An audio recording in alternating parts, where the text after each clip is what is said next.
Welcome to the Bookworm Duo, where we explore a variety of books. Today, we're taking a deep dive into Holmes is Missing by James Patterson. Okay, sounds good. So have you had a chance to take a look at it? I have, yeah.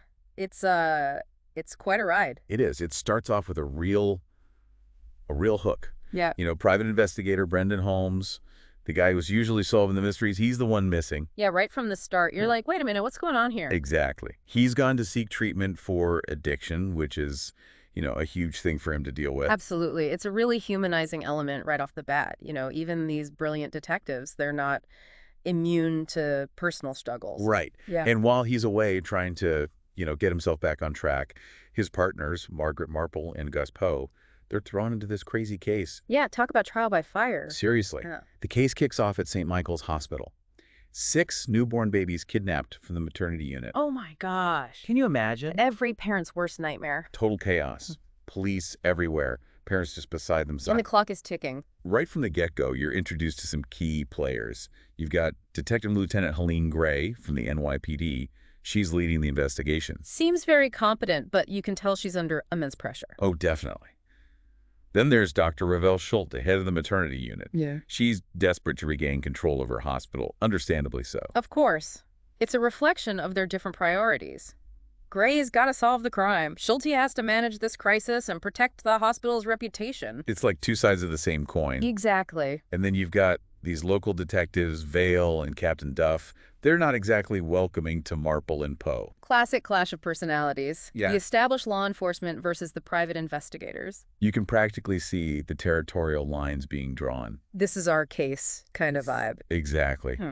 And it doesn't help that Marple makes a really sharp observation early on. What's that? She notices all the missing babies were wearing these identical bright green ankle bands. Ankle bands? Yeah, and she's got this feeling something's not right about them. Hmm. It's interesting how those small details can sometimes be the most important. It's like she's got this sixth sense or something.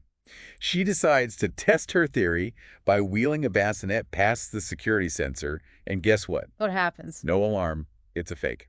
Wow. So the ankle bands were counterfeit. It changes everything. It means this wasn't just some random act. This was planned. Someone knew what they were doing. And they knew how to bypass the hospital security. That raises so many questions. Right. Who had this inside knowledge? How did they get the counterfeit ankle bands? It's like peeling back layers of an onion.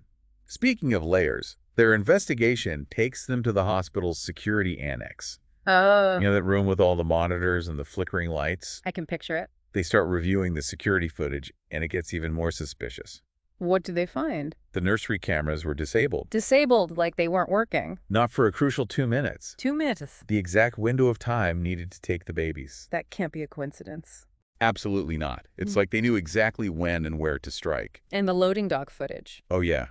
Most of it's just static during that same time frame. Convenient. But there's one older camera that caught the side of a box truck. A box truck. Hmm. Just a glimpse, but it's there. It's a start. It gives them a possible escape route. Right.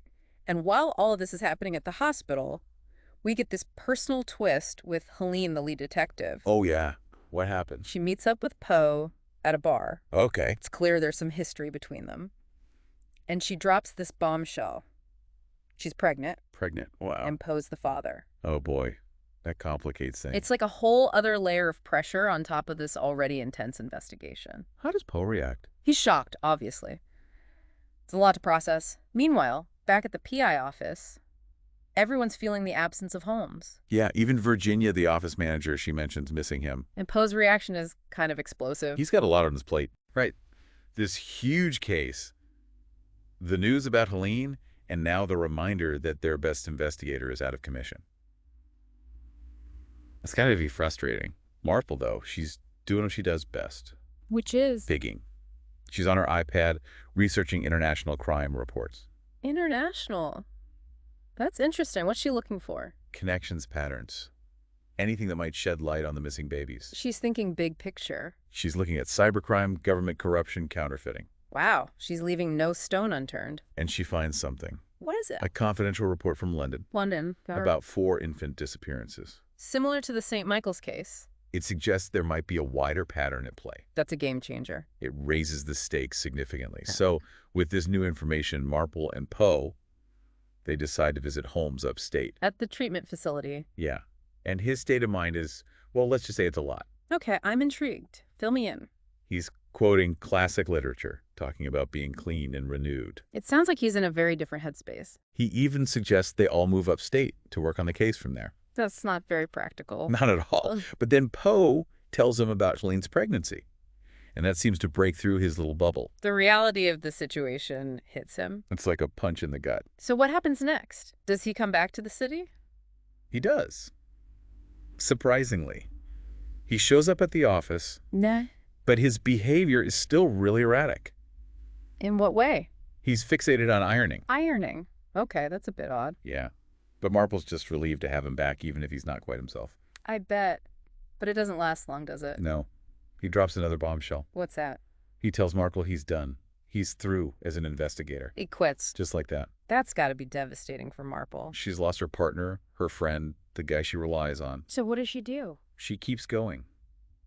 She might not know where the babies are, but she's starting to get a sense of why they were taken, She's looking for a motive. beyond just a simple ransom. Given the international angle, she might be thinking about illegal adoption rings. Human trafficking, maybe even something tied to government corruption. It's getting more and more complex. Poe isn't giving up on Holmes either. He goes to his apartment, tries to appeal to his sense of duty. Does it work? He brings up Helene, the problems with Captain Duff, and eventually Holmes agrees to at least attend one meeting. Progress. So they find themselves in this crazy war room at one police plaza. The task force headquarters. It's total sensory overload for Holmes. I can imagine. But they have to focus. There are live feeds from the parents' homes. Oh, wow. It's described as this depressing Zoom meeting. The anxiety must be palpable. It's heartbreaking. You can Mhm. feel the parents' desperation. They then meet with Dr. Schulte at the hospital. She's obviously very accomplished, but there's this weird tension with the security techs in the control room next door. Tension. How so? They're kind of condescending towards her. Interesting. Maybe there's some internal friction there. It makes you wonder if that kind of environment contributed to the security lapse. Their next stop is Keelan Dale's apartment, right? It's a small place, but there's some interesting details. Like what? There's this phantom sound of a crying baby. A crying baby. But there's no baby there. Nope. And then there are black marbles scattered on the floor, Black marbles. like a makeshift alarm system. She's paranoid about someone breaking in. And they find an unlabeled bottle of Halcyon. Halcyon. That's a strong sleeping pill, It suggests she might have a dependency problem.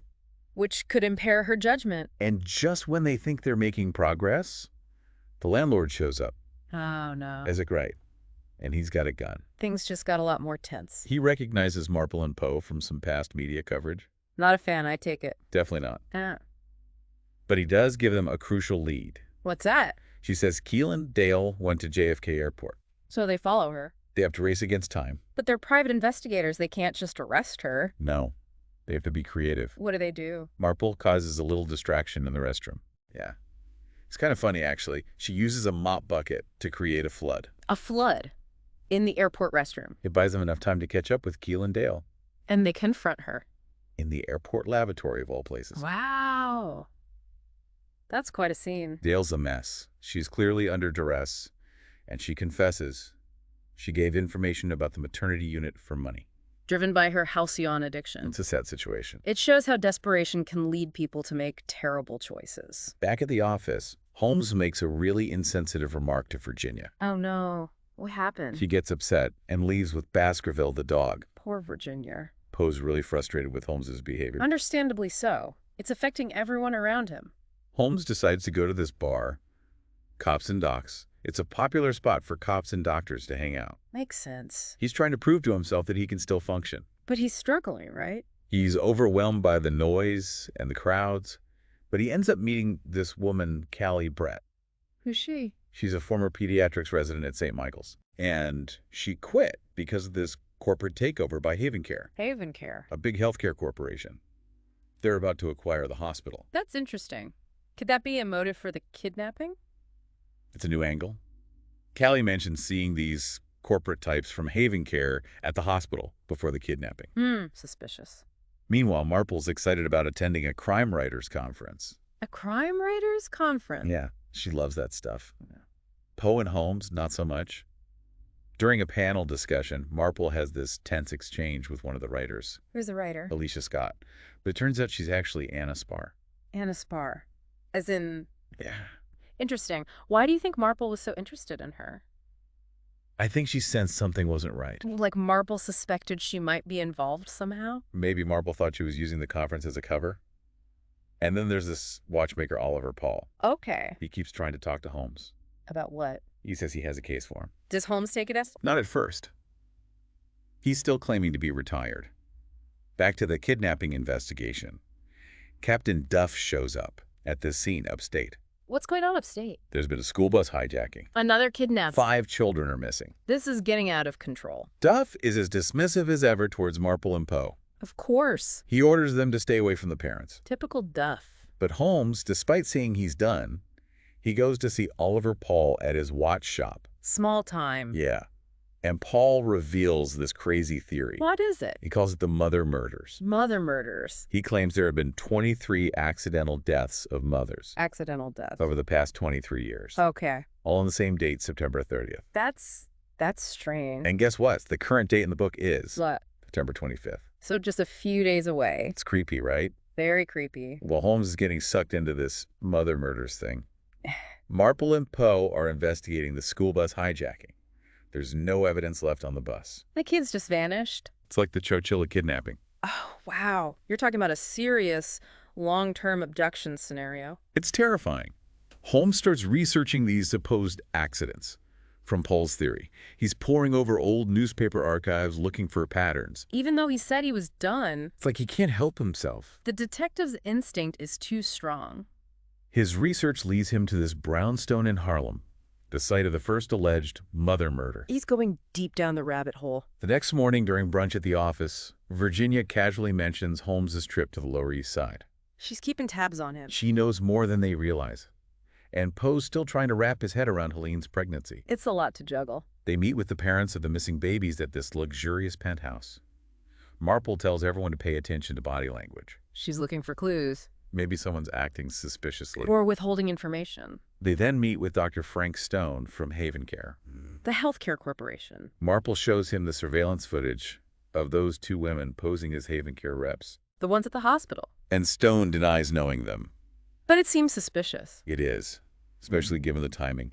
And then we find out Holmes lied about going back to the hospital. He went back to Oliver Paul's brownstone. He's obsessed with this mother murders theory. It's consuming him. At Paul's place, Holmes sees his young daughter Brenda, and Paul starts talking about Holmes's own mother. He's messing with them. It's mind games. Mm. And then Paul drops the bomb. He says Holmes's mother is still alive. What? Holmes has always believed she was dead. That's a huge revelation. It rocks his world. Marple can sense that Holmes is getting in too deep. He confides in her about the mother murders and Paul's claim about his mother. He trusts. She's the only one he feels he can talk to. Poe and Holmes end up getting arrested. Arrested. Why? Poe loses it with Captain Duff. I bet that went over well. It was a brief arrest, but still. It highlights the tension between them and the NYPD. Marple flies to London to follow up on those missing infant cases. The ones from the report. She teams up with PC Ben Dodgett. Local officer. They start digging into these UK cases. What are they looking for? Connections to the St. Michael's kidnapping. They interview Jane Robinson, the doula, who was arrested in London. She's not very helpful. Like angry and uncooperative. We then get this flashback to Holmes's childhood. Okay. He's at a party in D.C. celebrating his father's research grant. And he makes this disturbing discovery about his mother. What is it? I don't want to spoil it. Okay, fair enough. But it explains a lot about his later issues. Back in the present, Holmes is on a train to Delaware. He's following a lead from Oliver Paul about a Charlotte Drummond. He's still chasing this mother murders thing. And he's going through withdrawal. He's in a bad place physically and emotionally. He arrives at this small house in Delaware and meets this woman who he thinks is older than him. It turns out to be his mother, Nina Drummond. The mother he thought was dead. She confirms some things about her past. Yeah. And she has this letter from Sir Arthur Conan Doyle. The creator of Sherlock Holmes. It's a crazy connection to his namesake. But despite all of this, Holmes says he's quitting detective work. He gives up. He's done. Then we cut to this diaper commercial shoot. Okay. They're using 3 identical baby girls Triplets. and one of the baby wranglers, Megan Robinson. She's planning to kidnap 2 of them. Another kidnapping. It seems like there's no end to it. Poe and Holmes arrive at the studio, and it's total pandemonium. What's going on? There's been an attempted kidnapping. During the commercial shoot? Megan Robinson has barricaded herself with the babies. It's a hostage situation. Marple's still in London, but she connects with Captain Duff via FaceTime. Wow. Technology to the rescue. She offers to help negotiate with Megan Robinson. How can she do that from London? She knows Megan's sister Jane. The one from the UK case. Marple talks to Megan through FaceTime. Uses her connection with Jane to try and get through to her. Does it work? Megan reveals that the motive isn't about selling the babies or anything like that. Not the usual reasons for child abduction. It's something else. More complicated. Based on Megan's information, they raid a warehouse. Who's they? Poe Holmes Marple. She's back in New York now. Okay. The SWAT team finds 10 children. The missing school kids and some of the babies. 5 of the St. Michael's babies. But one is still missing. It's a bittersweet victory. A truck tries to escape from the warehouse. Poe and Holmes chase after it. The chase ends in a crash. Oh, no. The driver, Bill Barnes, is killed. All they find in the truck is a baby blanket. From St. Michael's. Marple's worried they lost valuable intel by pursuing him so aggressively. She might have a point. Meanwhile, Virginia breaks into Oliver Paul's watch shop. She's taking matters into her own hands. She finds all these documents and photos. Including the photos of the dead mothers. 23 photos. It confirms his mother murders theory. Paul calls Holmes, taunting about finding his collection. He's playing with him. And he threatens Virginia. He's dangerous. He says another mother will die by midnight. The clock is ticking. They raid a compound on Staten Island. Looking for Paul. The place seems empty at first. But then gunfire erupts. An ambush? Poe and Holmes are caught in a shootout. It's all-out war. Holmes chases after Paul. Ends up in this dangerous high-voltage structure. Paul's voice is taunting him from inside. He's playing mind games. And he threatens Holmes's mother. He knows how to push his buttons. Poe commandeers a police helicopter. To get to Holmes's mother, They fly to Delaware. it's a race against time. They find Nina Drummond in her garden. And there's this weird incident with a snake. A snake. It's non-venomous, Right. but it's clearly meant to scare her. A warning. Poe finds a note. What does it say? It says Paul's real target is Irene, Irene? Who's Irene? his wife. Oh my God. Poe flies back to New York. It's a risky flight. He's desperate to save Irene. They confront Paul at his townhouse. He's holding Helene hostage. Irene. And then Irene shows up. Calls wife. She's got a gun and a British accent. This is insane. She tells Poe and Holmes to drop their weapons and admits to killing Rebecca Tran in London. The dude. It's all connected. Chaos breaks out. Helene gets injured. Is she okay? She'll be all right. Yeah. Paul escapes. Marple catches Irene. So close. Poe takes Helene to St. Michael's. The doctor confirms she's having twins. Twins. Wow. Poe finally acknowledges he's the father. A bright spot in all this darkness. Marple's back at the office keeping watch. She knows it's not over. The book ends with baby Edwin Cade's funeral. The baby who didn't survive. It's a reminder of the human cost of this whole ordeal. And then Holmes gets this final message. From Paul. He vows revenge, calls himself Holmes's Moriarty. Like Sherlock's nemesis. It's chilling. Even though the case is over, the threat remains. The epilogue mentions a new case involving Assistant District Attorney Carmen Safi. The world of crime never sleeps. So there you have it. Holmes is missing. A real page-turner with plenty of twists and turns. I'll have to check it out. Thanks for joining us. Subscribe for more bookish adventures and hit that like button if you enjoyed the ride. Don't forget to share the knowledge, spread the word.